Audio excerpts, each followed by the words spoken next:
A lazy person feels good. They're lying down, they're warm, and nothing is gnawing at them from the inside.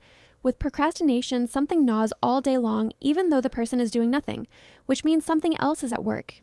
Procrastination isn't about time management, and it isn't a character flaw you can fix by being strict with yourself. Researchers describe it differently.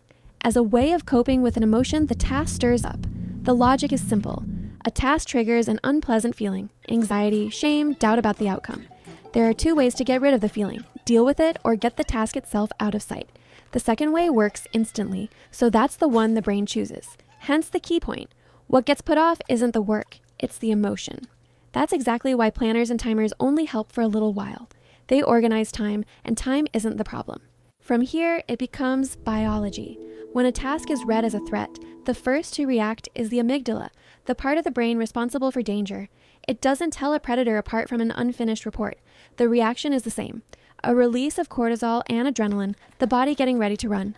It's an ancient mechanism, and it wasn't built for deadlines, but to move the body away from danger fast. And here's the interesting part. Stress hormones lower the activity of the prefrontal cortex. That's the area responsible for planning, priorities, and self-regulation. Exactly what you need right now. The result is a closed absurdity. The more a task frightens you, the worse the part of the brain that could approach it works. Studies show that with pronounced procrastination, the amygdala reacts more strongly and its connection to the cortex is weaker. That's why the advice to just pull yourself together misses the mark. There's nothing to pull it together with. The very instrument you'd use is dimmed at that moment. Notice that you put off precisely the thing that matters most? That's no accident. The more important the task, the higher the cost of a mistake and the stronger the threat signal. Small tasks aren't frightening, which is why they get done easily. The brain looks for any activity that doesn't cause anxiety. That's why the dishes suddenly become urgent. It doesn't feel like fear. It feels like a sudden urge to do something else instead. And holding the task at arm's length drains resources on its own. That's why the tiredness by evening is real, even though the work never got done and the whole day is gone.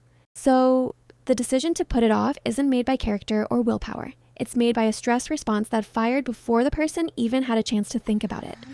And as long as that response is running, any pep talk is aimed at the wrong place.